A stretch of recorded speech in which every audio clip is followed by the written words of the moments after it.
एक समय की बात है। एक गांव में रमेश नाम का एक होशियार और मेहनती किसान रहता था। वह अपनी छोटी सी जमीन पर खेती करके अपना और अपने परिवार का पेट पालता था। वह बहुत ईमानदार और बुद्धिमान था, इसलिए गांव के लोग उसकी सलाह मानते थे। गांव के पास एक घना जंगल था, जहां एक बड़ा और आलसी भालू रहता था। वह मेहनत करने से बचता था और दूसरों का भोजन चुराने की फिराक में रहता था। कई बार वह किसानों के खेतों में घुसकर उनकी फसलें नष्ट कर देता था और अपनी भूख मिटा लेता था।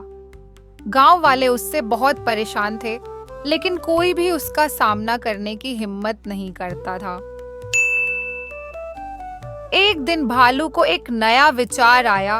उसने सोचा, अगर मैं किसी किसान को मूर्ख बनाकर साझेदारी कर लूं, तो मुझे बिना मेहनत के भरपेट खाना मिल सकता है। यह सोचकर वह रमेश के पास पहुंचा और बोला, किसान भाई, क्यों ना हम दोनों मिलकर खेती करें। मैं तुम्हारी मदद करूंगा और हम फसल को आधा आधा बांट लेंगे।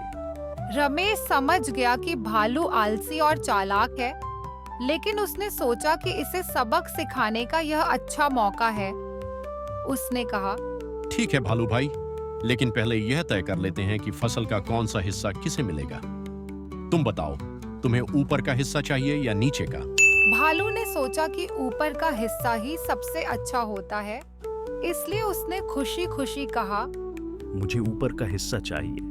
रमेश मुस्कुराया और इस बार उसने गाजर, मूली और आलू जैसी जड़ वाली फसलें बो दी।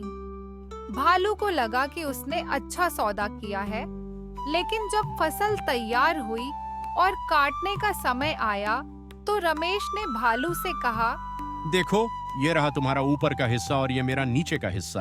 भालू ने देखा कि उसके हिस्से में केवल सूखी पत्तियां और डंठल थे, जबकि किसान को स्वादिष्ट और पौष्टिक जड़ वाली सब्जियां मिली। भालू को बहुत गुस्सा आया और उसने कहा, तुमने मुझे धोखा दिया। इस बार मैं नीचे का हिस्सा लूंगा। रमेश ने कहा, ठीक है, जैसा तुम चाहो। इस बार उसने गेहूं और मक्के की फसल बोई।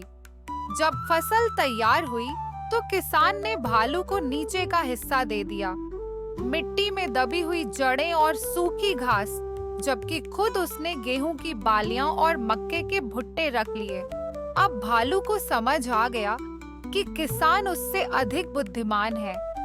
उसने सिर खुजलाया और शर्मिंदा होकर कहा, किसान भाई, तुम मुझसे ज्यादा होशियार हो।